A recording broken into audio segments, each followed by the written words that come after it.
Welcome to Conservative Talk.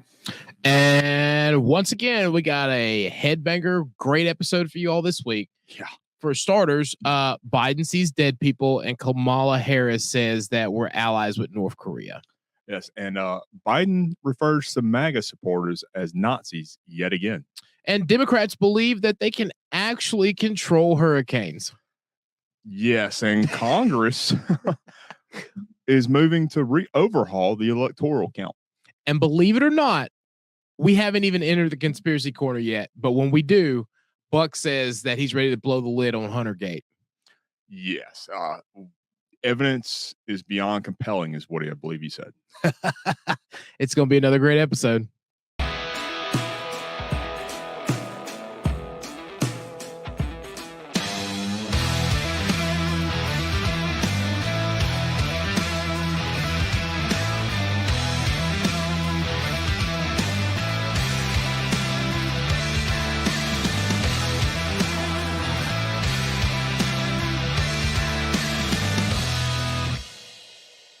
And welcome back to Conservative Talk. I said a joke before we came back. This is Justin. And this is Jamie.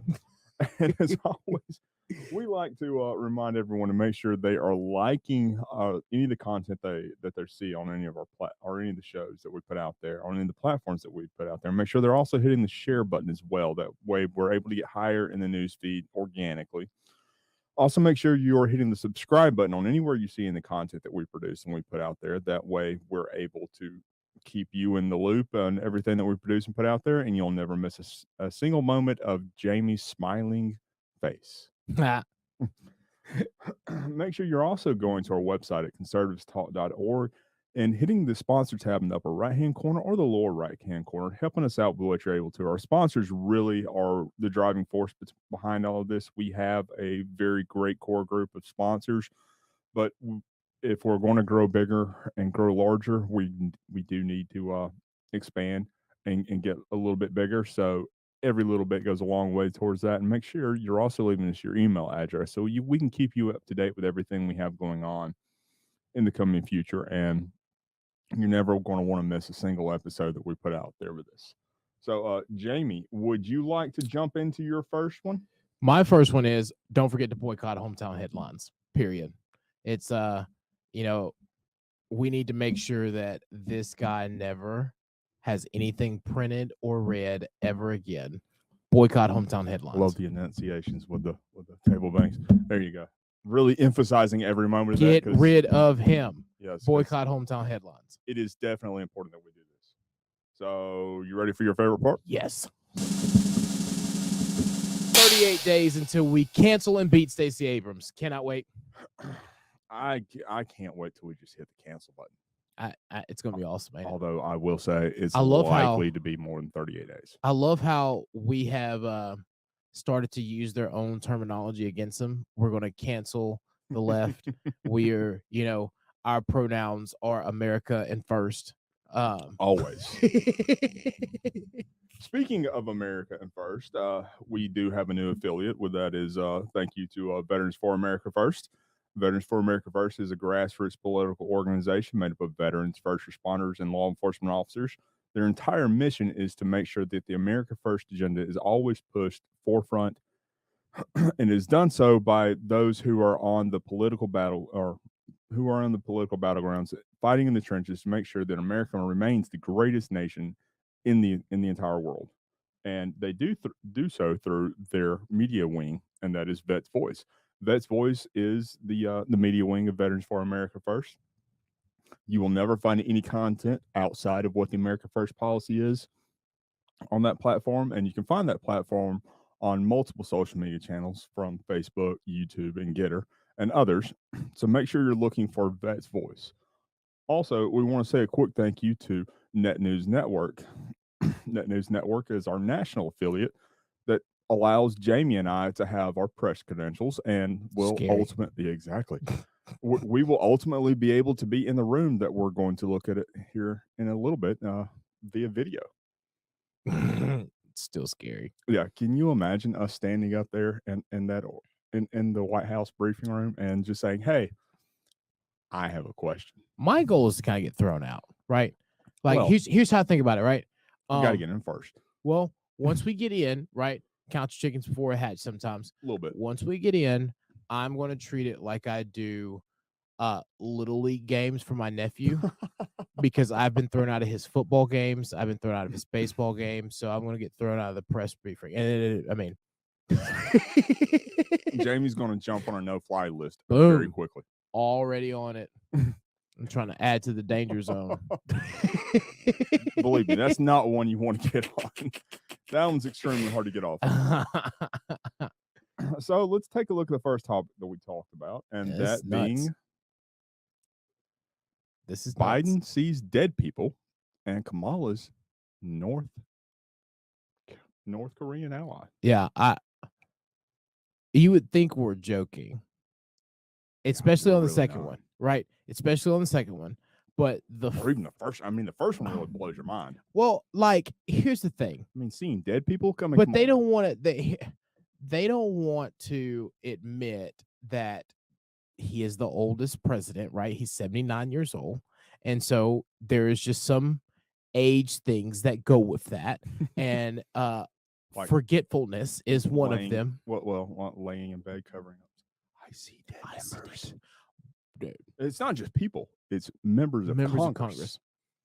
So if you don't know what we're talking about, do you want to start with the clip? Yeah. Well, before we run the clip, let's kind of get a little brief explanation of that. So, there was a Republican member of Congress who, not really routinely, but who, on certain topics and issues, did reach across the aisle and work with the Democrats on helping to advance certain specific issues, and one of them being American families in crisis with hunger and not having enough food.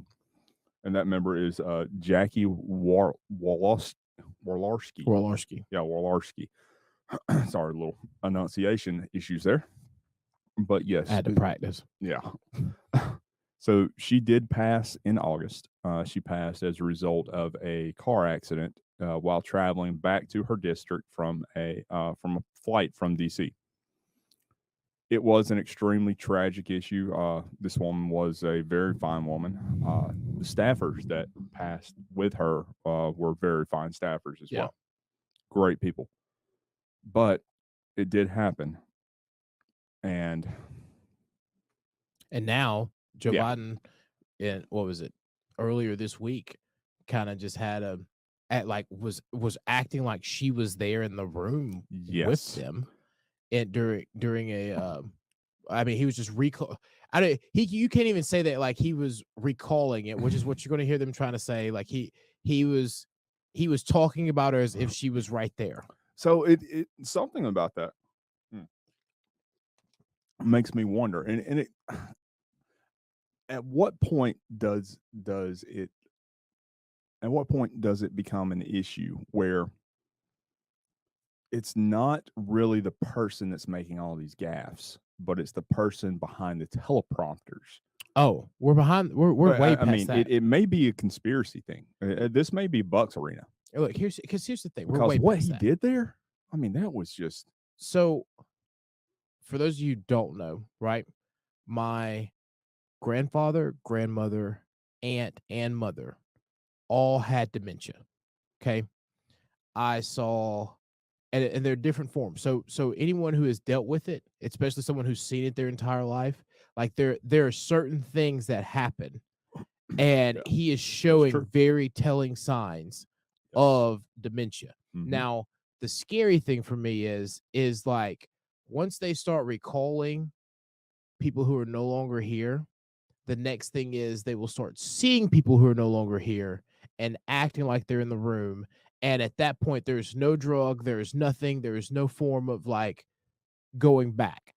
They will start from that moment, they will start trying to, they will start seeing, and he did this the other day, right? Mm-hmm. What I mean is he was at another rally or briefing or whatever. It's a Rose Garden deal that you're talking about. And he looked at some woman. He goes, "Oh, I've known her since she was 12 years old." Like those are all telling signs of dementia. And anyone who's ever worked as a CNA at a nursing home, or has had family members who've had Mhm. dementia and has seen the process. Like that is a when you start recalling people that you may not have known because they look like someone, you start recanting people like they're here when they've been passed away for at least a year or more. Like, and then the next thing you'll see is you'll start referring to people back as when they are children. And Mhm. Yes. after that, there's really no form of conscious return, because you can web and flow, you can give a little, like there's drugs that can be out there that you can give people to kind of say a form of consciousness. After that, there's nothing. So the medications you're referring to only slow the progression. It does not Correct. revert in the progression. There's no form of reverting when it comes to dementia, because it's basically like it's almost like having something that's eating your brain, right? That's exactly. It's a It, degradation and, of and your so nerve so cells. so it starts with different lobes or wherever it may be, and then that's Mhm. where when it starts progressing into the next lobe is when you start see these very telling signs, Yes. because you've gone from that, and the last that usually falls is you know motor ability, so that Mhm. you'll notice. And this is sad, right? Because they're still allowing him to be up there so they can push an agenda, but the reality is we've seen it before. The Democrats didn't want Bernie Sanders, and they put Joe up there knowing that he didn't have the health to do it, but they wanted to have someone that they could get behind on their end to try to Mhm. push an agenda. And Yep. the moment that he starts like retracting his arms and hands, that's another telling sign, because that's the start of loss of motor function. Mhm. Yes. So earlier this week, after this unseemly gaffe, he actually came back. His wife, when they were leaving the rose garden, had to direct him on how and where to exit the stage. Yeah. So I mean, it's a reoccurring occurrence there that we're seeing these issues over and over and over, and it's coming to the point to where there's almost there's no denying that the mental faculties there are just no, they're degrading to the point to where is it safe to leave him in that position? Yeah. Like, and that's something that we all as a country need to think about, Yes. because I've heard that they won't even try to um run him again in a couple years, even if he does. He has come out and said that they don't have things in place at the moment to ensure another White House bid. And it's not just that, but they're also so they're almost enabling and really well, of course they're going to explain or to try and assure the American people that he's not really losing his mind like what they think that he's doing. And our esteemed colleague Kareem Jean Pierre or KJP up there has issued a statement at the last, well, one of the last White House briefings. So we're going to play you a little bit about what she had to say there. This question of the Congresswoman, and I think we all totally get why she's top of mind. You've made that case pretty effectively. But I think the confusing part is why, if she and the family is top of mind, does the president think that she's living and in the room? I don't find that confusing. I mean, I think many people can speak to sometimes when you have someone top of mind, they're a top of mind, exactly that. And it is also, if you put it into the context, it's not like it happened outside of context, right? It happened at an event where we were calling out the champions, congressional champions in particular, of this issue, this important issue when it comes to food insecurity, something that this administration has led on from the beginning of this administration, not just across the country, but also globally. You heard him talk about food insecurity last week at the UN and the investments that we have put forward as the United States of America in helping deal with that. Look, he was at an event, you all saw, you all watched, which is why you're asking the question, right, where he was calling out, again, congressional leaders, a bipartisan leadership that we have seen on this particular issue. And again, he's going to see her family in just 2 days, and she was on top of mind. I mean, I don't. That is, I mean, that is not an unusual scenario there. Karine, I have John Lennon top of mind just about every day, but I'm not looking around for him anywhere. When you sign a bill for John Lennon as president, then we can have this conversation. Okay. So that one's I saved that last part. I didn't tell Jamie about that last part there because I wanted to get that reaction. That's wild. Hey. So I have a question. Can you tell me what top of mind means? I understand having someone on your mind. I guess that's what it's supposed to be. But let me tell you something.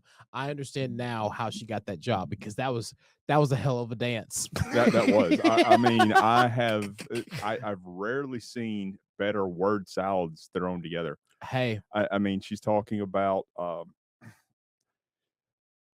being in context, and then within the context of the speech that he was given, it was not outside the context. I mean, she really. I'm telling you, it alliterates the context of what she's trying to get across. You can't BS a BSer, and as a BSer, that was a decent dance to dance around the truth. That was a heck of a waltz. He messed up. Not just that he messed up, but he showed. He's crazy. Yeah, it showed. He's losing it. It showed. Yeah. That last part though, I will say that was pretty ingenious. That whoever threw that out. That was good. He's like, I got John Lennon on top of mine on top, but that don't mean I'm looking for him like he's here. True. And and that brings up a significant point, because everybody knows that John Lennon's dead and he's passed. Yet Biden's supposed to be meeting with the family of this past congressional member this coming Friday. Well, yeah, this week. And top of mind says, oh, well, she must still be alive somewhere. I'm going to meet with her family after she passed, but she must be here in the audience. I think that he will now be meeting with the family because of the things he said. Oh, well, no, he said that he was going to be meeting with the family. That's what I'm saying. I'm saying that meetup. Oh, no, he said in the later in his announcement when he tried to call her out, I'm going to be meeting with the family. That's what I'm saying. What I'm saying is he said it, and they're finna make it real. Oh, no, it was real before he said it. The plans were already there. Oh, that he was going to meet with the family? He just thought that she was going to be there. Yes. He just thought that she was going to be there to meet with the family. Maybe he saw her in the audience. See, now I misunderstood exactly what he was talking about. When I heard it the first time, I was sitting there thinking, like, maybe he was supposed to meet with them, and then he had a moment and thought that he was meeting with her and her family was going to be there, like, or he just like recalled an incident altogether. This meeting had already been scheduled and planned. That means that someone debriefed him on his schedule beforehand. Or I go back to my conspiracy theory. It is the Democrat Party and the teleprompter writer, his speech writer, that really got him on that one. Because you've been to Trump rallies before. Mm-hmm. You've heard when Trump will stay up there or he'll get up there and say, "Where is so and so?" in the audience, because the speech writer on the teleprompter there said they're in the audience because they checked in beforehand and knew that they were there in the audience. Oh, I see now. The family of. And so then he got up there and read, and he forgot that she was passed. Or the teleprompter just threw him a flying bird and said, "Hey, I'm done with this, and I'm saying she's in the audience." Just to get the reaction that's necessary so that people will actually start realizing what they're doing. Because this specific congressional member co-sponsored the legislation that set up this committee that was studying the hunger and the food shortages in families in America. And that's what this meeting was about. I see where you're going with this. Like someone like got a moment of conscience. It happens. Had that moment of clarity. Yeah. But speaking of those who are adept with word salads. Hey, I think she's going through it too. dementia has There's no a little age. bit of there Dementia could be has a little no bit of age. that. There really could be. Or dare I say it, she is in the age range of being at the very beginning of the opioid crisis. Or There could be a problem there. could have been a Freudian slip for the deep state mindset of what's really going on with her. Yeah, I mean, like there's so many questions, right? Because one, like, she should not be having this much word vomit at her age. She should not. Going back and seeing some of her speeches, and we're talking about Vice President Kamala Harris. She was a prosecutor for the state of California, and she was adept at public speaking. I'll put it that way. She was pretty good. That's why, like, so it's like a mini stroke. It's like she gets I'm gonna use like a younger millennial term, right? She was super lit at everything that she does. Because like only a stroke or very intoxicated is the only way that you can describe some of the things that she said recently. So I'm going to say something that may get us canceled, or get us kicked off just about every platform we're on. But could it be a blood clot that could have been thrown and caused the stroke from spending too much time on her knees? Oh, you went there. That's wild. That's wild. Yeah, that's gonna get us sued. I want to play a video clip of what we're talking about real fast. So the United States shares a very important relationship, which is an alliance with the Republic of North Korea. And it is an alliance that is strong and enduring. White. This is what we're talking about. This is like the 10th time over the last 2 weeks that she has said something like more outlandish than Joe Biden. Like that's the thing that's blowing my mind. Yeah, I would rather have seen the president walking around aimlessly on the stage trying to find a person that was not there to shake their hand, as opposed to the vice president standing in the DMZ, the demilitarized zone between North Korea and South Korea, speaking on behalf of the South Koreans and saying that Americans have an alliance with the Republic of North Korea. That is long and strong. A long and strong alliance. I don't understand. Like she was literally standing on on the front of a war zone, what is literally still a war zone, and saying we have an alliance with the people that are trying to kill you. Here's the most mind-blowing part about it, right? Is I don't know how you get here, right? Either you cheated on every test to become a prosecutor, okay? Or like geography isn't your thing. Again, history might not be your thing either. Again, I go back to the blood clots from the knees. There's so much there's so many things there that I'm just sitting here and I'm wondering, like, where do they find some of these people? Like, you know what I mean? That's civics 101. Like, if you're 60 years old and you've been alive, you know for one fact that we have not. President Trump was the first person to go over there and talk to Kim on anything. Well, she did. She dated, what was it, Maury there for a little while. You didn't know that? Who's Maury? The You Are Not the Father. She didn't date Maury. Yes. Get the hell out of here. Okay. All right. Next episode, I am pulling that video up where she's walking into the award show in a very skimpy dress with another woman, Maury, and her. That's wild. Oh, see, here's the other thing too. Here's the other thing, right? Only the current millennials my age will know this, right? So if I speak, I'll explain. The only thing worse than an ITP girl is a Valley girl. Here's what that means. I've heard this enough to know exactly what he's talking about, and you're not wrong. So for those of you who have had to spend time inside the metro Atlanta area, ITP is inside the perimeter. These are actual individuals who feel that nothing in this entire world exist outside of the Metro Belt line. They refuse to go to even places like Cartersville, Rome, or Ackworth. They don't even know what Rome is.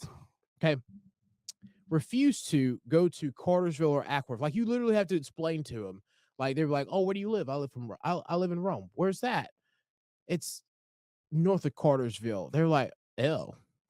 Right? Like, they will. I'm an hour and 15 minutes from you. They will make you drive to them because they refuse to go. They refuse to even look at 75 North. If it's not 75 South or 85 North or 285 or 285, they will not get on it. Okay. So her being a Valley girl, right? Kind of makes sense that she's this way.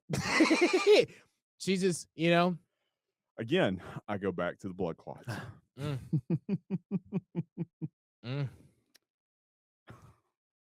I mean,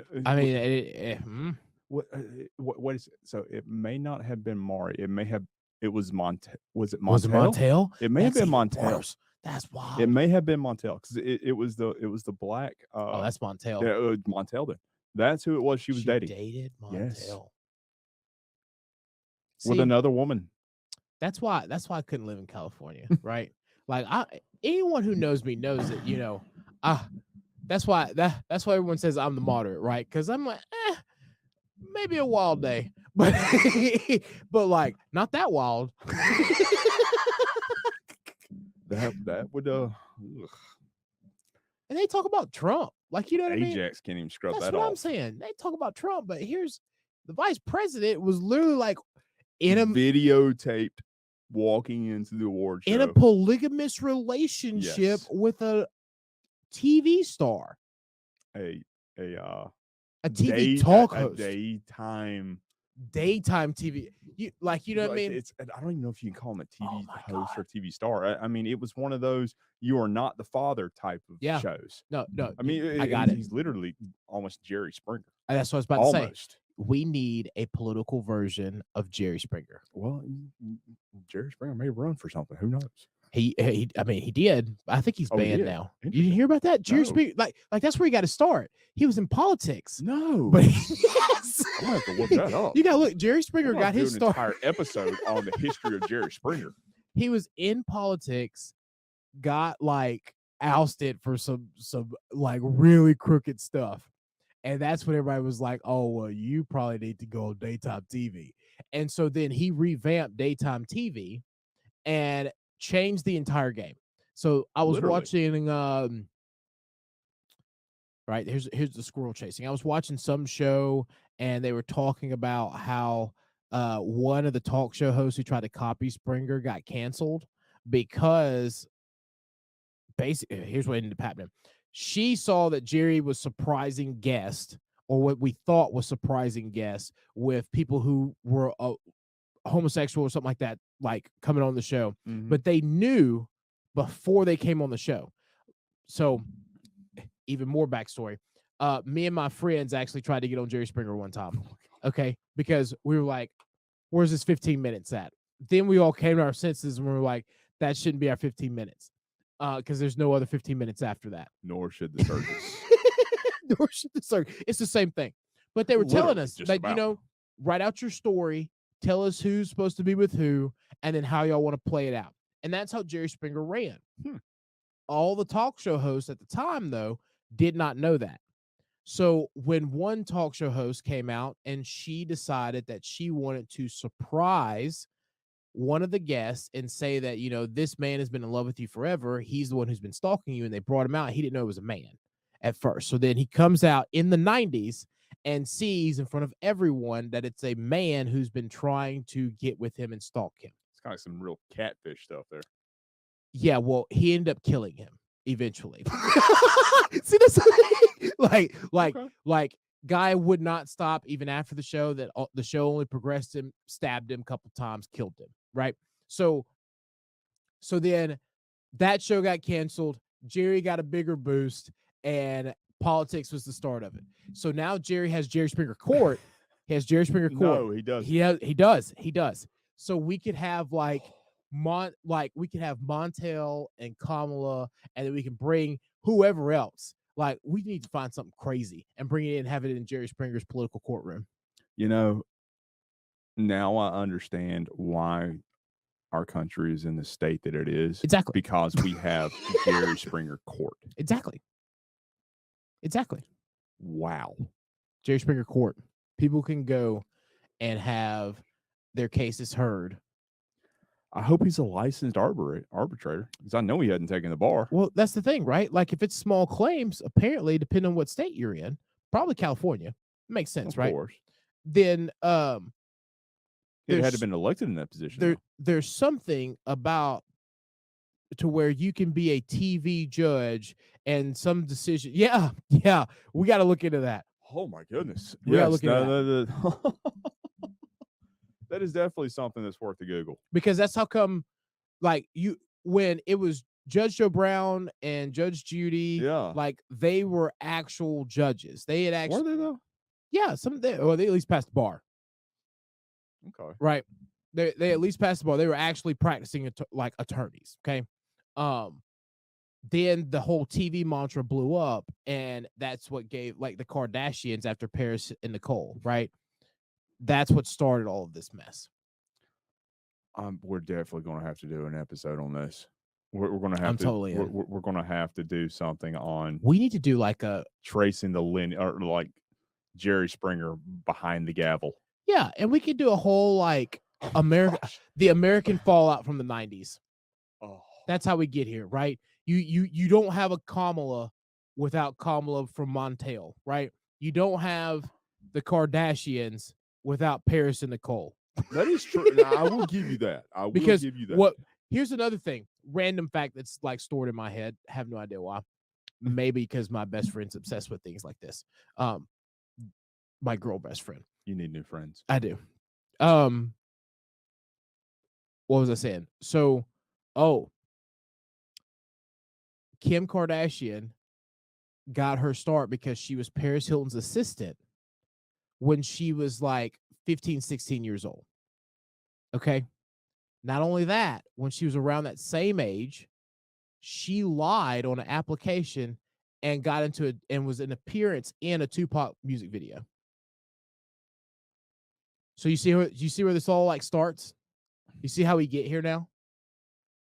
Here's some little kid who snuck into a club, got in with people, got into a music video, then like all while she's sneaking around in the middle of the night, then leads her to her meeting Paris Hilton, becoming Paris's assistant.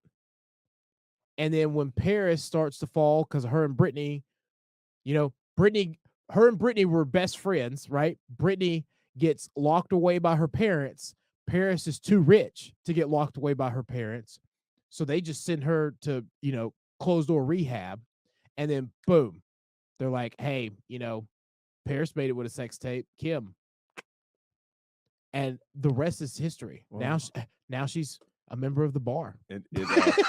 Almost. She's halfway. She's taking the baby bar. Yeah. I didn't even know that was a thing. Well, it's so what it is. The baby bar is essentially your first year exams for law school, and it kind of gauges whether or not you would be capable of continuing and taking the remaining 2 years of law school. Huh. And it's funny to note that I'd actually read an article about this probably a month or so ago, and I was speaking to the boss about it, and Kim beat Hillary in a head-to-head contest organized by Hillary's daughter on issues in matters relating to law and legal interpretation. I mean, beat Hillary. That kind of makes sense, because here's the thing: when you go through so much drama, like, the law. But Hillary's been through her own. Yeah, but like, especially those personal lawsuits against her husband. Yeah, but like, there's criminal drama, and then there's like rich people drama.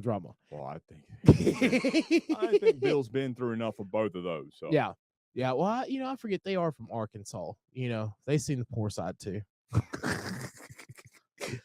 But to make it full circle, right? Yeah. All these things, all this is how it relates to like where California became California, where like how you have these little steps that probably have been put in place inside of the state that allow for a Kamala to become vice president. Do you see how that step worked? Yes. And Which she probably ain't that smart. having a potential new presidential candidate for the current governor of California. What? I mean, going from Arnold Schwarzenegger to Oh, Gavin yeah. Newsom. Gavin Newsom is a Potential Democratic perspective. Yeah, exactly. He's a potential presidential Democrat yeah. for replacing Biden. Well, if she's stopped drinking before events, then maybe learn a little geography. They're getting ready to put her up, right? Like that's their mantra. They'll probably put her up, and then once They can't though. They can't put. They saw how well they saw how poorly she did in the primaries. She got less than 1% nationally. That's true. They She's- know she they don't can't- poll they high. know she can't put her up. She doesn't poll high. Not she doesn't just poll high. People don't vote for her. Well, that's what I mean, if you're not polling high, they're not gonna vote for you anyway. True, You know what I but mean? Like I if mean, you can't these were pa- the primaries. you can't before get the people to polling get you. took I know place. you can't get people to get you the. You don't have name recognition. Mm-hmm. You don't have anything. You know what are you gonna do? Yeah, but he's old Gavin Newsom's one of the favorited sons. Nancy Pelosi's nephew. Maybe Nancy will run his campaign. This makes sense. All this makes sense. Well, she's definitely gonna funnel money into it. Oh, well, undoubtedly. Her and her husband with their trading insights with the chip manufacturers, without a doubt. I just still can't get over this North Korea thing. Hang on, we played it once. I have to do it again. That's fine. So the United States shares a very important relationship, which is an alliance with the Republic of North Korea. And it is an alliance that is strong and enduring. I mean, come on. You are literally standing in the DMZ and you are saying that we have an alliance with a communist dictatorship directly to your north that slaughtered hundreds of thousands of your citizens and currently has thousands of artillery guns pointed directly towards your capital. As vice president, you don't make those types of mistakes. Pence didn't make them. Trump was sitting right there next to him and he didn't make it. Trump was the one that was standing there. Trump was not Pence. Yeah, Trump was the only president allowed over the line. Okay.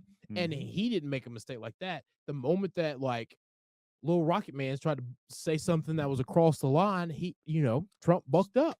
Smacked him. Yeah. But like, how are you? That's what I say. Opioids. Like, what else does that? Xanax is the only thing I know that does that.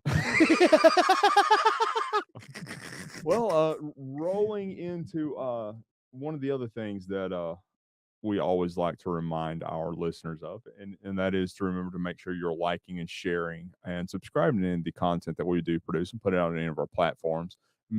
Go to conservativestalk.org and become a sponsor today and help us out with what you're able to help ensure that Jamie and I are able to continue to bring these messages, and you can make sure that you're always able to see Jamie's smiling face whenever you're on your mobile platforms.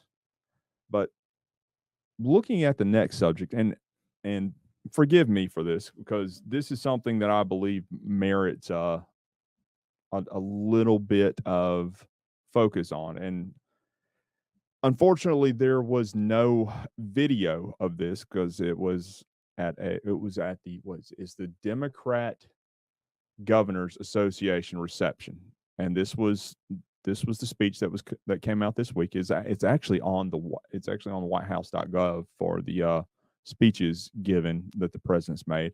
So I just want to read just 3 short paragraphs of this excerpt real fast, and it says, "Okay, well, folks, and I mean this sincerely, you're going to think this is a little out of whack, what I'm about to talk about.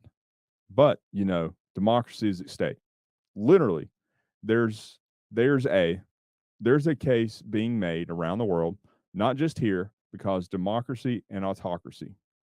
And there's an awful lot of folks who believe that democracies can't be sustained in the 21st century because there's problems or so much is challenging in science and technology, the environment, and a whole range of things that it's awful hard to reach a consensus in a short amount of time you have to reach.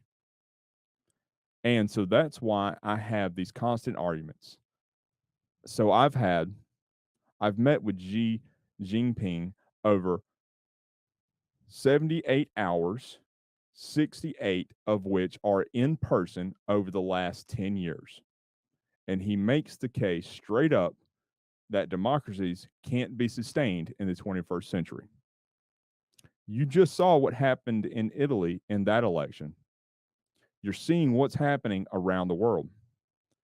And the reason I bothered to say this is because being sanguine about this, about what's happening here either,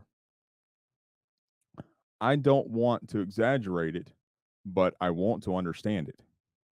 And it's the reason why I'm so concerned about and so interested in and so committed to seeing that the governors, Democratic governors, are elected.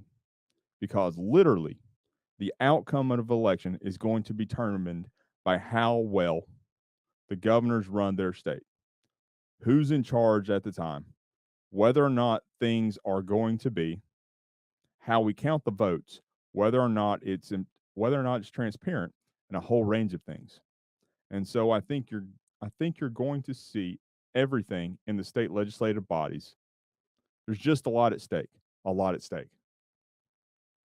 That's word for word what he said in a speech to text translation that is posted on the White House website.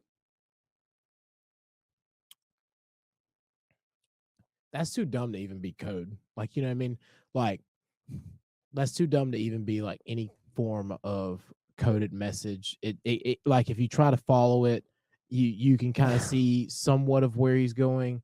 Some parts of this are too exact to where it's not. The thing that got me was, how do you know you spent 78 hours and 68 of them were in person? In the past 10 years. I'm sorry. Who keeps track of that? I can't take that seriously. I mean, seriously. Like, how do you do that? You know what I mean? That's like, there's no way. Unless there's like literally a public record that they can only trace back to. Or right? Hunter's been recording it. Well, because he was there, right? Well, discussing those business deals that Biden knows nothing about. Well, that Joe knows nothing about anyway. What am I searching for? So, have I ever had to calculate how much time I spent with someone? Over 10 years. Here's over 10 years. That means you would have to have. That's like going to Outlook, right? And pulling up your calendar and searching by name, and then like going all the way down to the bottom and seeing how many hour-long meetings you had with that person's name inside of your calendar. Yet he forgets that a member of Congress passed away. Yep. And forgets that they're not in the room. No. But yet he's able to recall 10 years and the hours that he's met with them. See, that's what also worries me, right? So okay, let's go down the rabbit hole of this being a teleprompter speech. It wasn't. It was impromptu. See, that's even worse, right? Because if this was a teleprompter speech, right, then I'd be like, oh, okay, he's skipping words. You see what I mean? That's the only way you like make the teleprompter was running too fast for him. Yeah, he's skipping words. And he's only like reciting what he can see and follow along with in a conscious mind. But even like that's almost like, oh, you read a speech or you just made it up, which goes back to my earlier point. Dementia patients make up a lot of stuff. You know, I go see my mom twice a week, and there's no telling. Like it's anything and everything. I can't tell y'all how many times, like, before I had to put her in a nursing home, I would have to get up in the middle of the night and look for myself as a child because she was looking for a baby. Mm-hmm. So imagine getting woke up in the middle of the night. Oh no, I've done it before. You've been and been like, "Where's Jamie?" Mm-hmm. I'm right here. No, where's my baby? You know what I mean? So, like, to go back and you like just off the wall stuff. So first in the speech, he starts talking about, democracy's at risk. Xi Jinping says they're not sustainable. That's why I need you all, because you don't know what's coming down the pipeline. Like, that's why I was like, is this a code that we're missing because we don't know the language? So let me point out a couple of things to you that really stuck out in my mind. So he's talking about there's an awful lot of folks who believe that democracies can't be sustained in the 21st century because there's problems or so much is changing in science and technology, the environment, and a whole range of things. So essentially he's saying because of climate change and because the advances that we're making in technology, democracies can't be sustained. Or at least there are a lot of people out there that believe that. I don't know what that means. Right? How does our advancement in technology, like, well, we can't touch that. We'll get canceled. I had something on the tip of my tongue there, but we've been warned against saying that, so I can't bring that up about how technology can affect and overthrow democracy. So we're not going to go there. Yeah, we can't go But there. climate change, and this is something interesting that was brought up, and I'm going to save that specific part for here in a minute. Yeah. One of the coming segments, because that is a significant part of it. But it's interesting here because another interesting part of that, it says you just saw what happened in Italy in that election. So Biden's entire premise that he's been running on, or he's been doing all these stump speeches on, is that MAGA supporters are the threat to democracy. And because of all the left-leaning media outlets that are coming out of Europe, they're saying that the new female prime minister that had just been elected in Italy is part of the fascist movement, because she does not. She's for secure borders. She's against transgender marriages. Not transgender marriages, but transitioning children. She's against the breaking up of the family unit.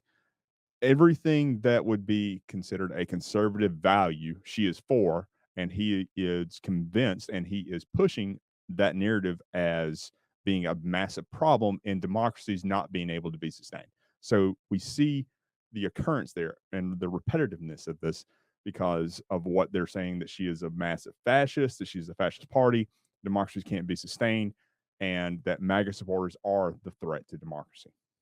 It's almost like, I hate to get biblical here, but it's almost like they see not just conservatism, but democracy as something that is of biblical belief.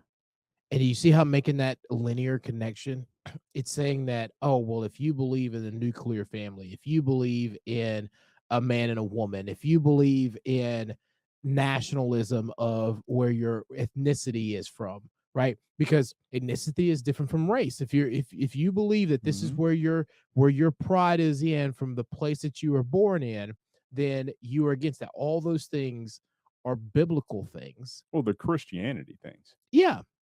The principles and tenets of Christianity, Christianity and Judaism and Judeo-Christian ideology. That's what, oh God, it's a forever to get out. But that one's definitely going to get canceled. Here's the thing, right? Like, I just don't understand how we've gotten to this point, because it's not like we may disagree. We have Jerry Springer Court. That's how we've got to this point. It's like mind blowing about this. I can't wait for you to see this. I'm definitely going to be binge watching that over this next week. I cannot wait for you to see this. But it's like, how do we get from just because we disagree, right? And this is like a core belief in being a conservative, right? Yeah. And a Republican. Just because I disagree with you does not mean that I don't like you. That doesn't mean that we cannot like try to work together to come to some form of understanding, or where we cannot agree, maybe we can find something that we might agree on. They are like, up, nope, wall, Well, us or them. I would say it's not us or them in the mindset of where I stand on that, but there are fundamental areas of my belief and of where my stance is that will not be crossed, Agreed. and I will fight you without regard of if you try and tread on any of those stances. Agreed. Positions. Agreed. I'm not saying that you don't have principles that you will stand up for, but not everything that you believe or not everything is a principle.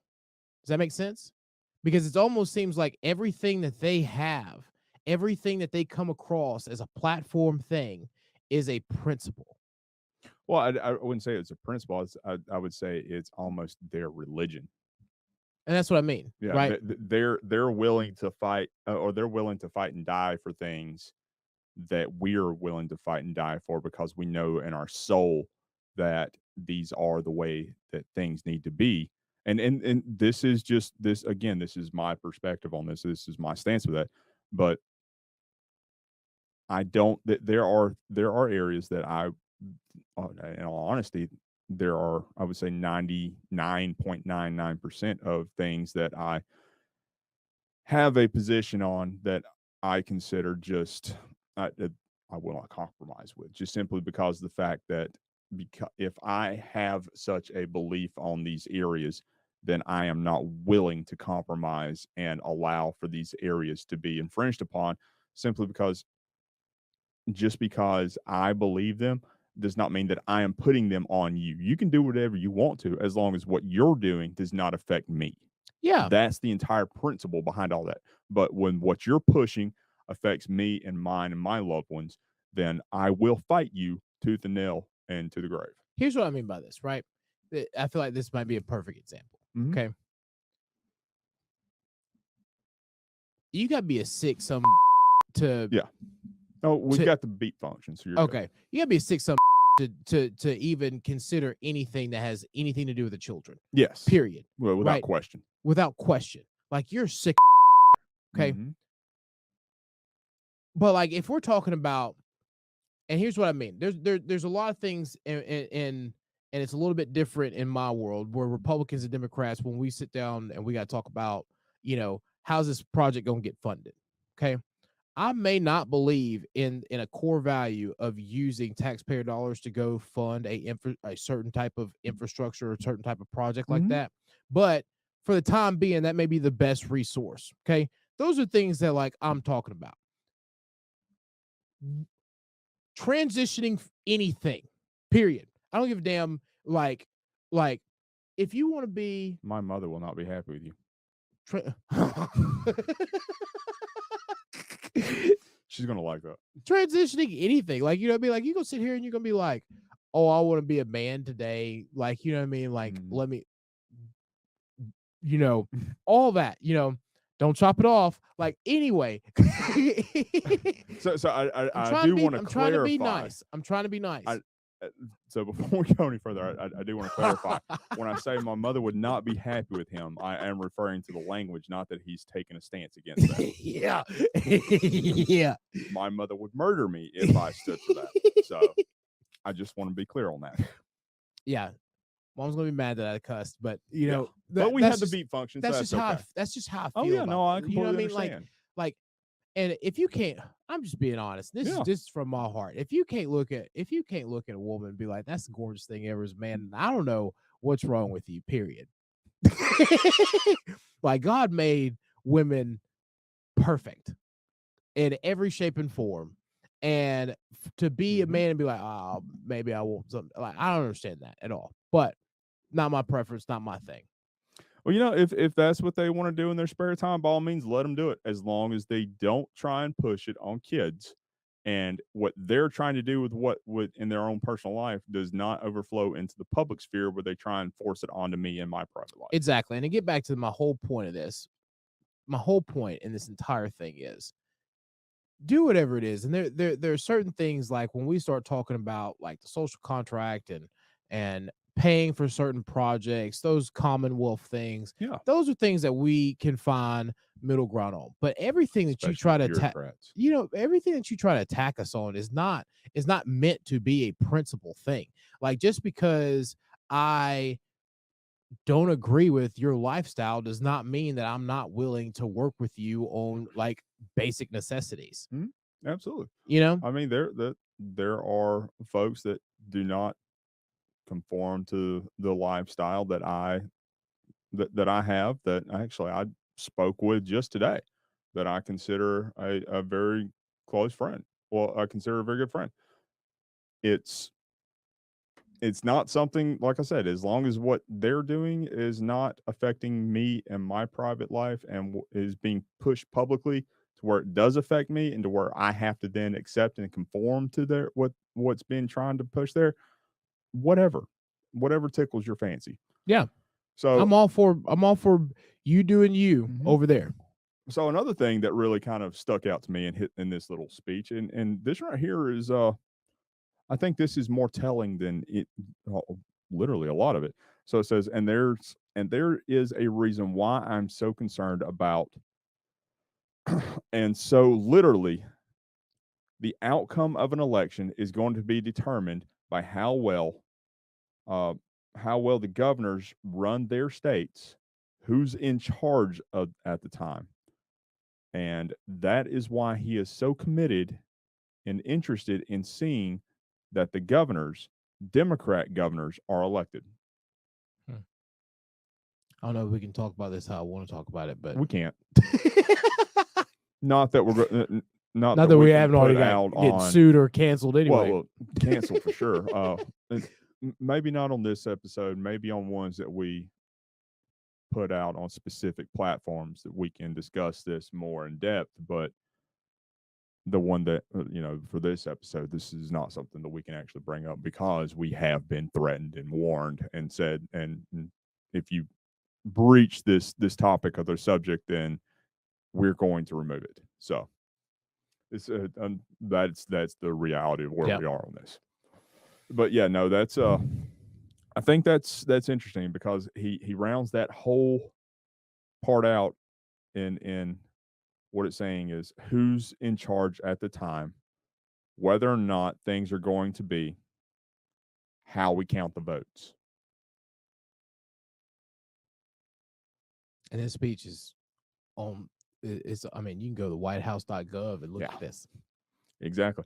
So, we're kind of jumping around on this, but I think that last topic actually kind of reiterates the reason for that. But before we do that, we always want to remind our viewers to make sure that they are liking and sharing any of the content that they come across on any of the platforms that they see our show on, and also making sure that you're hitting the subscribe button so you can never miss an episode of anything we produce and always see Jamie's smiling face, and making sure you're going to conservativestalk.org, and if you're able to, hitting the sponsored tab in the upper right hand corner or the lower right hand corner and helping us out with what you're able to help us be able to reach a broader and wider audience. But so what I was wanting to jump into as far as this, and that is Congress moves to re-overhaul the Electoral Count. Yep. Yeah. So for those who may not know, the House passed a version of this bill that they had passed it several weeks ago that essentially made it to where that they said that it was an effort to prevent another January 6th from happening. And provisions within this bill were that within the House version of it, 1/3 of the entire Senate and 1/3 of the entire House must object to the bill before it can be considered and brought up for a vote for objection on yes and no. So 1/3 of both chambers must object to the vote in order for it to be brought up. No more would it be a single House member or a single senator, which, okay, I can understand a single House member, single senator being something, especially if you have a single House member and a single senator from California objecting to Georgia's electoral college. What I do believe they should have done, which would have been a better transition of that, would have been one House member and one senator, both from the state that they were objecting to, not an entire third of the entire or of both houses of Congress doing it. Because if you have, here's the thing, a part of that is, as far as the House member for whatever state you're in, is a lot easier than getting one of two senators for whatever state you're in to agree with one House member. So if that was your true intention, then that would have been a lot better for democracy and states' rights. But this is not what that's about. Not at all. And that's another part of it. It's so think of it this way. If you're trying to get an entire 1/3 of Congress from both houses to object to an electoral count vote, and there was specific information, not saying there was or there wasn't, but if there had been specific information that, say, Wyoming had within its state that there was electoral fraud that happened there, and there's only one House member from Wyoming. So that one House member would then have to go and convince an entire 1/3 of Congress that something happened in their state, as opposed to that one House member objecting for their state. And all they're saying is that we want to take a deeper dive in our state before we certify. Yes. Which is reasonable. Mm-hmm. So I mean, that's my that would be my I guess you would say what I would see as a best case scenario if they were to move something forward with this, but that is not what they're trying to do. No. The Senate version of this bill is not the 1/3 standard, but it's 1/5 of both House and the Senate have to come together and object to this. There are also other provisions that are in this. So part of it being that the vice president's role is only ceremonial in opening, counting, and certifying the ballots. I thought that's what it was already. So why are we putting this in a new law? I'm pretty sure that's exactly what that's the narrative that would have been pushed for 2 years now. All right, if we're gonna get canceled, careful now. I'm being very careful about what I say. So I'm trying to keep my mouth shut right now. Because, yes. You know me, I have a very strong opinion about a lot of this. So yes, the best thing for me to do right now, we have because to dance I love my around show, is to shut my mouth. We have to be very careful about how we approach a lot of this. And so at this point in time, we are just facts. directing and we are reporting what is actually in this piece of legislation. There is nothing outside of what we are saying that can be construed as anything other than reporting exactly what's in this legislation. What's only in the bill. Mm-hmm. So another part of that is that so the slate of electors that are selected for electing the president from the electoral college for the count, they must be appointed the day after the election happens, and there can be no changes after the appointment. Again, we'll do another thing on another platform to where we can discuss this and bring this up more to light.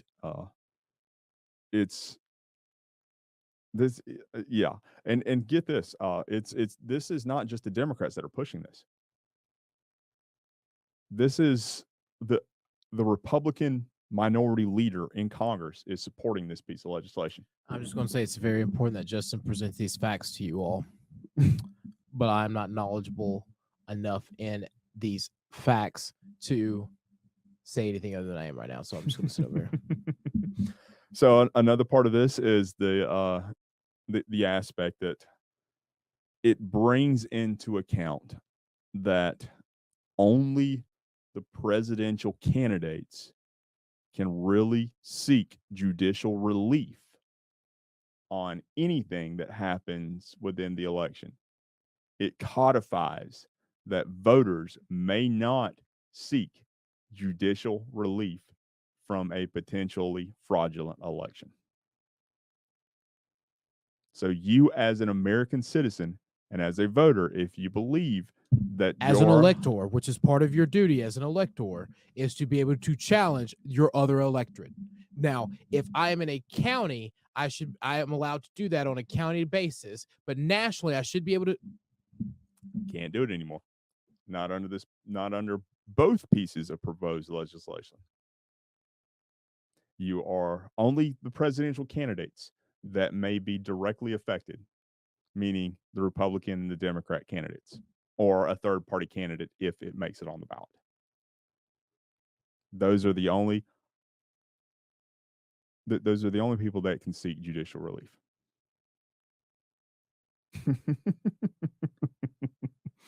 Yeah. But so the argument involving this is that it is not a push towards federalization of elections at all. None whatsoever. When it came out of the Senate Judiciary Committee, there was only one person out of 14 that voted against the piece of legislation. That was Ted Cruz. Good for Ted. Yeah. There were, I believe it was 6 other members of the Republican Party that voted in favor of it.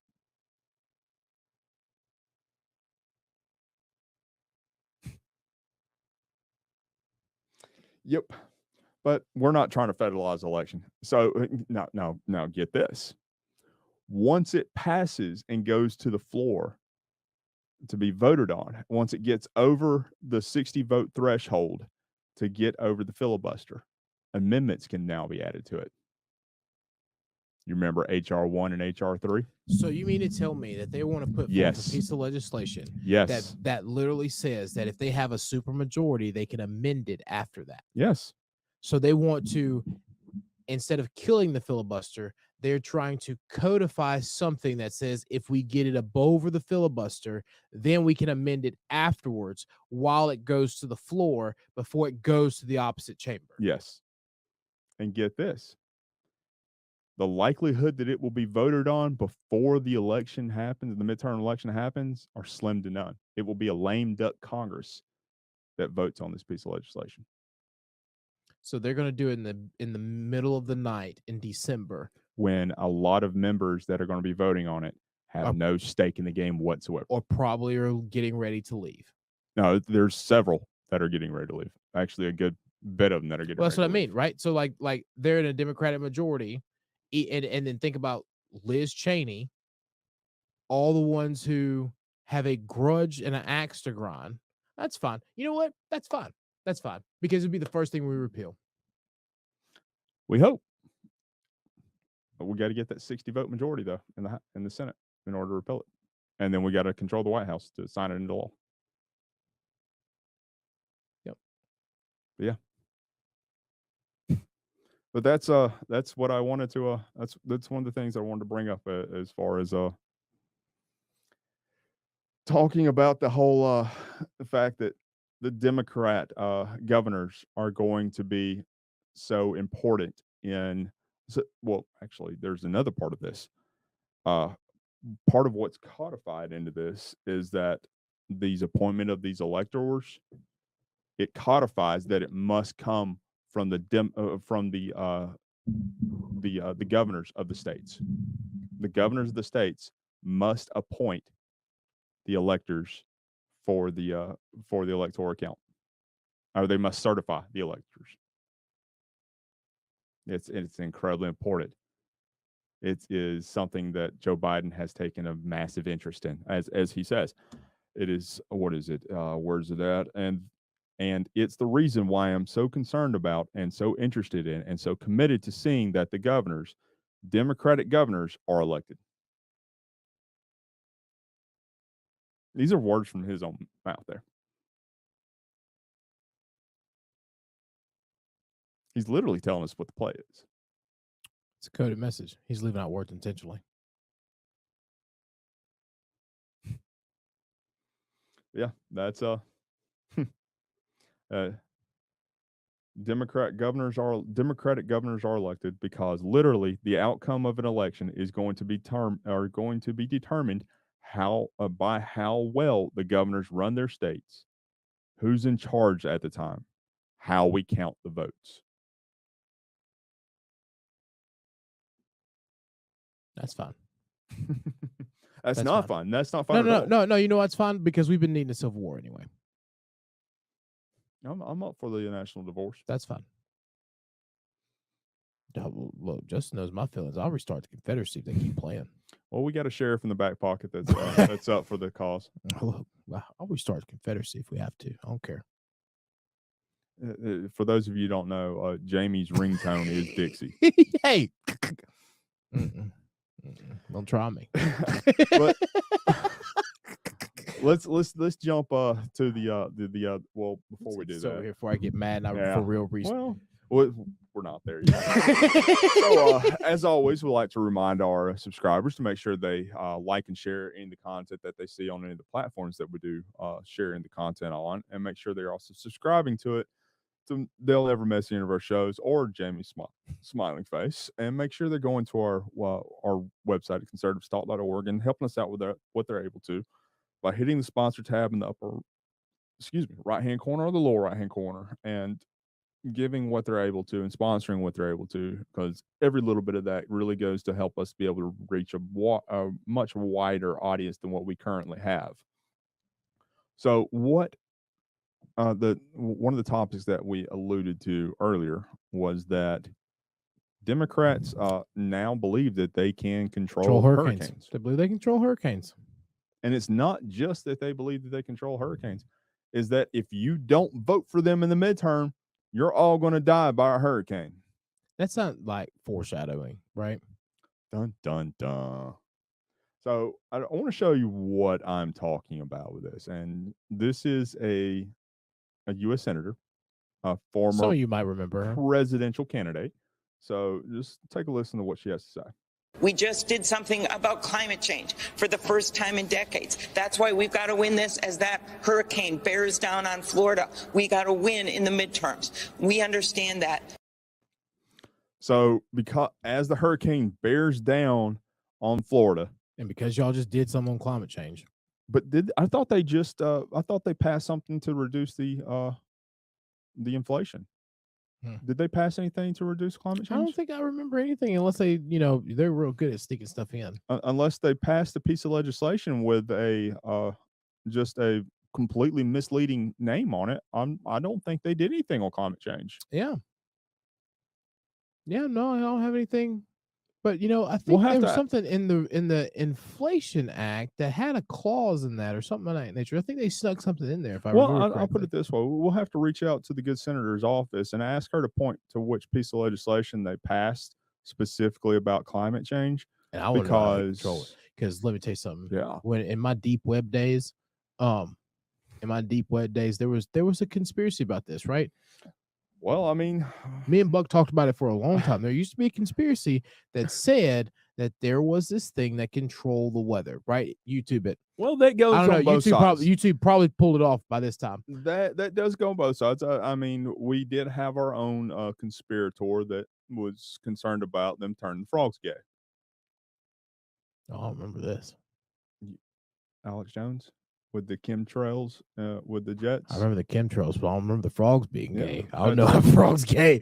That's what turned the. That's the reason why we have declining population with frogs, is because they're being turned gay. Or per this one episode that has since been recounted, the chemtrails that were in the jets that we're seeing over our heads was affecting the weather and getting into the rain that was in raining down, getting into the water and turning the frogs gay, and that's the reason why we had a declining population in amphibians.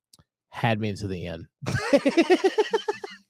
See, that's how Again, since recanted. Yeah, like that's how we get there. But I remember that. I remember this for the longest time about the chemtrail thing, because they thought that they were flying jets overhead, and it really was just jet fuel, like that was just burning off because they had to fly so many hours. Well, it's not just it's water vapor. It's Yeah, literally it's clouds discharged. Yeah. in the air. It's It's discharged. literally water vapor. It's steam. Yeah. And that's what I mean by, like, once it's burnt, like, you know what I mean, they're so far Mhm. up that it's really just turning into, It's condensed hot air. yep. And what you're seeing falling is just different little particles, like just like anything else. Like if you're under so much pressure and there is something that comes out, it will like solidify and then fall. That's the word I was looking for. I was like, it's not liquid anymore because it's too high up that it turns. It's like, I don't know. Anyway, you see things falling from all the time from the sky, and that's usually what it is. But that was debunked years ago. Mhm. Joe Dierte found something that fell from the sky at one point. Look, too. that's where I was going with this. A lot like what's falling out of this woman's mouth. That's where I was going with this, but you know, I wasn't going to go that far because then I've been down another rabbit hole. Oh man. Yeah. So essentially, what they're saying there is that if you vote for Democrats, they can get back into office, especially if you give Joe Biden what he's asking for, and that's 2 additional Democrat senators. They can overcome the filibuster, and they can push through some of these radical climate agendas that they're wanting to get done, and they can destroy our entire energy grid. They can take the infrastructure package, which was 85%, just giving it over The to Green the New Deal. Chinese. Yeah, with the Green New Deal, are giving our energy infrastructure and our energy agenda over to Chinese, and creating almost a proletariat within the Chinese regime, specifically around American energy. And this is something else that's interesting. And I wish I had time to actually pull this all together, but I've seen a montage of MSNBC and CNN, we'll call them meteorologists, and some of these commentators, how they were talking about how this climate change agenda is one of the reasons why we also have, or we need, our open borders. I don't know how that works. So essentially, How does that work? what they're talking about there is that down in South America, they are saying that because the rising sea levels, because that they are saying a massive droughts are going on, all these crop fields are being flooded in South America, which they're not. It's in Asia that they're being flooded, and they're not able to grow grain anymore. So all of these migrants all these illegal aliens are flooding north and coming up to America and coming here seeking food and refuge because of climate change. Oh, I see how they're doing this. Basically, what they're saying is they want to allow immigration through the southern and northern border because they want to be able to fly Chinese citizens, I'm just going to go ahead and say it, into other parts of the world and then have them migrate in that way, because we cap the number of visas that are put out per country. Yeah, could very well be. But I will say one thing, that they are flooding a lot of our smaller areas, and they're trying to make it to where, and because they are flooding some of our smaller areas, some of these smaller towns, and turning some of our counties counties in very red states blue, and these counties are then able to take or they're able to control their own electoral process, to where they can say that you do not have to be an American citizen in order to vote, as long as it's not for congressional or as long as it's local issues, as long as you're voting for the county commissioner, city commissioner, school board, and everything like that. As long as you live here, you don't have to be a registered citizen It's like of the United States. They're literally violating the Constitution for voting. And that's how they're trying to take some of these areas and create these massive Democrat strongholds in some of our reddest of states. Look at how Gwinnett was transformed. Mhm. That's almost like a perfect example inside of Georgia. Or Dalton is even a better one. Yeah. Yeah. Dalton is on its way. Well, and that's what I mean. Like, it'll be a while before Whitfield County, but they have a threat too. Yes, they do. Gwinnett is the one that we can actually track over the last Yes, 20 that is true. years Yes. on how you start to see a large migration of immigrants go into one county from all different areas and completely transform this whole dynamic of what the county used to be. Yeah, it used to be the capital seat of one of the strongest Republican strongholds in the nation. I mean, that was Newt Gingrich's seat for a Mhm. while there. Mhm. And look at it now; it's almost I mean, it's as a blue, deep it's a blue blue as the spot. deep blue sea. Yep. Unfortunately, but yeah, Which is why they dynamically want to change Stone Mountain, right? Mhm. Because oh yeah, that's the only reason. Because to everyone else, you're like, why do you want to change Stone Mountain? Like, this is our heritage. Like, no one. If you live in Georgia, you don't even go up there and look at that mountain as like, oh, those were, like, there's like, oh, those are the guys on Stone Mountain. Most people, right? You hear the history, and it's not a big deal anymore, unless you just recently got here, or you've only gotten here within the last 20 years. We weren't born here. Then you're like, oh, I feel like this is a threat. I feel unwelcomed, right? That's because I'm not saying that you weren't unwelcome, but what I am saying is you're trying to come in and change a state's heritage. Oh yeah, because you don't understand it. And I mean, we saw that locally here with what you and I learned about what happened up in Dalton. Yep. With the statue they had displayed in the town square that was removed in the dead of night under secret vote and stuffed into a back alleyway out of public sight and in less than ideal conditions.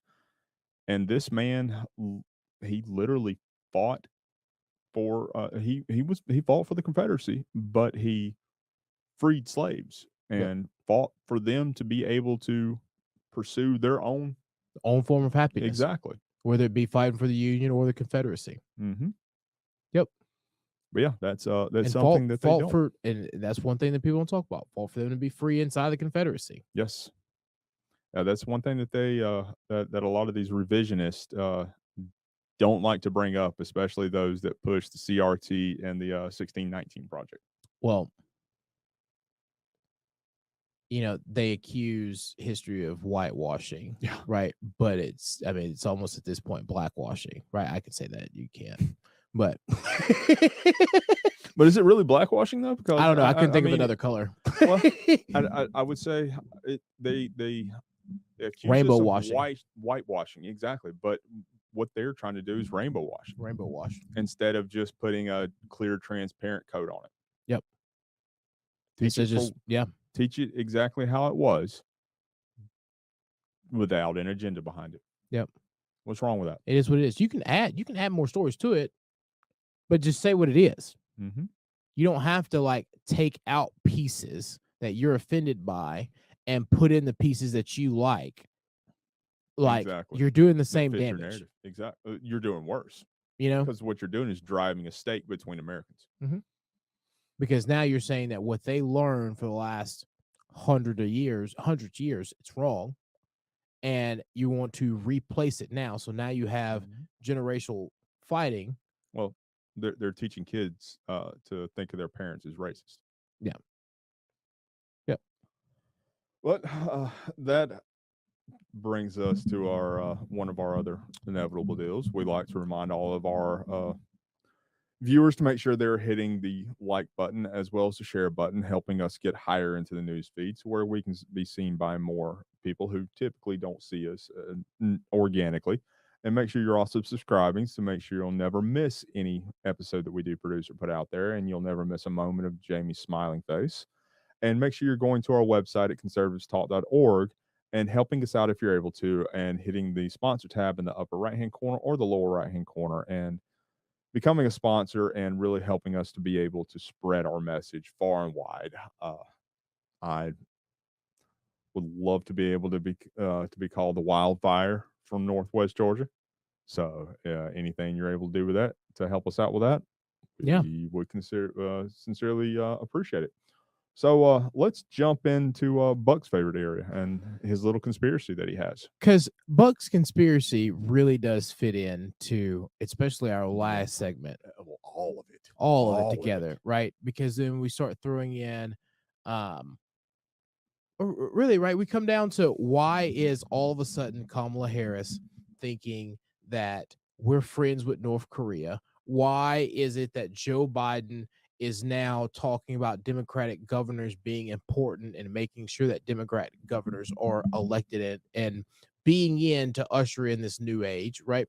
Then you throw in the fact of they believe that they can control hurricanes and this climate change legislation that no one seems to know what they actually passed has been passed. And then I think what we're about to show really kind of sums it all up from what Buck found. Well, there's another layer to add on to that as well, and that is the fact that Joe Biden is selling off all of uh, our oil reserves to this Mhm. particular country as well. So he's depleting us of all of our energy perspectives. Mhm. So I want to play. We're going to play a quick segment here, and I'm sure you'll recognize who this skeletonized person is. What can be done about China, their seeming reluctance to participate in affairs of climate control that other nations? Well, China, interestingly enough, China has a plan. They put a plan in place. We think they could be doing more. But China is going to be building more electric vehicles will be put on the road over the next year or so in China than in all the rest of the world put together. China is, I'm not excusing China, I'm just telling you that China is moving to do additional things. So, kind of like what we talked about a little bit earlier, with the infrastructure package that was passed, we have essentially signed over the controlling interest in all of the countries or all the companies that would be building all of the charging stations with the EVs or the electric vehicles that are going to be mandated to be produced within the United States by 2030. All the ones that are public that are federally funded, because there are private companies, right? But there are certain private companies who get these governmental contracts. Which I mean, at this point in time, all of them do. Well, what I mean, here's what I mean, right? There's If they're some not that already get producing, subsidies. well, they all do at Do this it. point. But what I'm saying is like here's what we're going to see a shift. Okay, we're not right now. We're not really talking about the little EV stations that pop up that someone allows to put in a parking space. No, When we start seeing full on gas stations transfer over to where a gas station, a convenience store, no longer accepts or allows cars that use oil and gasoline to refuel there. These are the things that are going to be outsourced or inside the bill to be outsourced to these companies from China. insourced. Well, insource, outsource, because it's an American company, right? Like it's a U.S. company owned Is by it China. really? Well, it's the same. It's the Well- same thing. It's the same thing when a U.S. company says that they're in China. The U.S. company is not in China. All right, Apple, though it's a U.S. company, by Chinese rules, their manufacturing companies are 51% owned by a Chinese nationalist. So it's a licensure issue In a with that. sense. But regardless of that, the fact that we're passing legislation that puts a competitor country in such control of the most vital aspect of ensuring that a country remains prosperous for generations to come. The fact that we are continuing to put Chinese interest well above our own, the fact that we're taking our energy reserves that are reserved specifically for military intervention, for emergency use and response, and selling those off to a country that the president's son has created shareholdings in, and it's the company that is buying these that is buying all of this oil reserves. I mean, at what point in time do we stop and finally say, okay, they said that there was the Russian hoax or the Russian collusion with Trump? What point do we stop and say, okay, we see the China collusion with Biden? Where's the China collusion investigation? They're not going to. Of course they're not. At least not yet. 2022, well, 2023, there may very well be. This is why it's important that people get out to vote. Yes, because if for whatever reason, people do not get out and vote, what's going to end up happening is they're going to run through us, and again, secession would be the only way, which is scary. So I saw a poll today that said 11% of likely Republican voters were going to be in the state of Georgia would be voting for Warnock. 11% of likely Republican voters would vote for Warnock. Yep. I'm sorry, I can't. I don't see how that's even possible. If you're a likely Republican voter, how are you voting for one of the most socialistic-minded U.S. senators in the history of the U.S. Senate? Misinformation. Almost as bad as Bernie Sanders. Misinformation in an attempt to be socially accepted. Mm-hmm. That's the problem. People are so worried about, like, oh, I just want to be free and happy, and I want everyone to like me. I don't want to be seen as mean or unpopular because not everyone likes me. That's the problem. The problem is that we've reached a point to where the majority of society is worried about being liked and how many followers they have than they are about standing up for the right thing. Mm-hmm. Well, I can agree with you about that. It has become a bad thing to make the hard choice. Yep. It's become a bad thing to have values. Yeah. I can get on board with that one too. It's just how the media narrative has not come out and started making these connections. Or I mean, they have, but it hasn't been put in such a concise and such a concentrated effort in showing just how much impact the Biden administration and how much collusion the Biden administration has within the Chinese effort in global domination. And we talk about this in various formats, right? One thing that we have done to our own detriment is that in the U.S., the highest thing that you can probably get is a 20-year bond, right? We used to have 30-year treasury notes, 30-year bonds that you can purchase, but no one really does that anymore. There wasn't high yield inside of it, so people stopped buying them, so the treasury did away with them. In China, they're doing 50, 100-year bonds to a currency that they continuously devalue. The reason why is because they are planning for the long term. And they're setting aside these funds for generational wealth that over time they will continue to fight and over erode. We as American citizens have become so fast paced and allowed for things like social media or influencers or things of that nature to become so prevalent. And so I call it ghostly in our mind because it happens so fast and they're out, that we have forgotten to play the long game. And right now, we're losing at the long game, which is going to completely affect us overall. I will give you that. We have we are not playing the long game whatsoever. We are playing running football as opposed to passing at the moment. Yep. The one thing that really should be telling, okay, is the most popular app in the world right now is TikTok. Okay. Jamie's trying to get us on that. Here's the thing. Justin and I disagree on it, right? Because I see the value. Now, here's why. It's because, can't believe I'm going to say it this way, but look at what China did.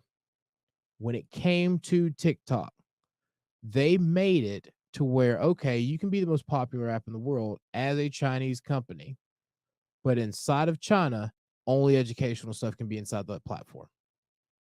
Yeah, that they did. So they have literally created a company that dumbs down the rest of the world, but only allows it to educate their own citizens. Yep, that's And very true. you know, I listened to a lot of music, and there was this thing that went around, especially in the early 2000s, when hip hop really started getting big. So what most people don't realize about hip hop is that a good portion of, like, once you get past that whole Tupac Biggie area, everything's fake. Okay, like you started to see the difference in people who actually live that life and people who learn to talk about it. Eminem was big and influential in that because people hated Eminem because of his lyrics, but Eminem was not really out here like doing all the horrible stuff he said in his music. It's the first time it ever became not real. Mm-hmm. Taking that same factor, right? Here you had individuals creating a culture about doing drugs, doing bad things, robbing, stealing, killing, while all along they're using the funds that they made off of someone buying those things, buying those CDs, ruin their own lives to better themselves. This is the same thing, the same psychological game that China has been playing with us, because they are playing the long game. Yeah, I'll give you that. And I believe you are correct about that. But that also leads us to the everything that is inevitable in life, and that it must end. We like to make sure to remind you to make sure you're liking all of the productions that you see on the platforms that you see them on. Make sure you're also hitting the share button with that. By doing that, it allows us to get higher in the news feed and more people to be able to see us, or just organically without us having to spend more money on it. Make sure you're also hitting the subscribe button so you'll never miss an episode of Conservatives Talk, and you'll always be able to see Jamie's bright smiling face and my scowl, and making sure that you just never want to miss an episode because you never know what's going to come out of either of our mouths. And make sure you're also going to conservativestalk.com, or excuse me, conservativestalk.org. Wow, slipped up on that one. And hitting the sponsor tab in the upper right-hand corner or the lower right-hand corner and helping us out with what you're able to, because every little bit goes an incredibly long way into helping us be able to reach a broader and wider audience and really be able to have a more impactful influence across not only Northwest Georgia, but the country. Absolutely. We want to say a quick thank you to Net News Network, our national affiliate. We want to say thank you to Veterans for America First. And we also want to encourage everyone to make sure they are looking and searching for Vet Voice on any platform that they do watch any of our productions on, and make sure that you subscribe to them as well. And so, Jamie, would you like to do the honors? Yes. 38 days until we cancel Stacey Abrams and end Joe Biden's plan to take over governor seats across the U.S. Yes. No, that's a good point. Mm-hmm. We cancel her, we can cancel him. Win Georgia, you win the country. It's been the same for the last couple of years on both sides of the aisle. I love it. You win Georgia, you win the country. You heard it here first. Sorry, Jim Jordan. We totally stole that from you. We're taking that hashtag. Hashtag you heard it here first. You heard it here first. So if you don't own the hashtag, it didn't happen. It's like internet patents.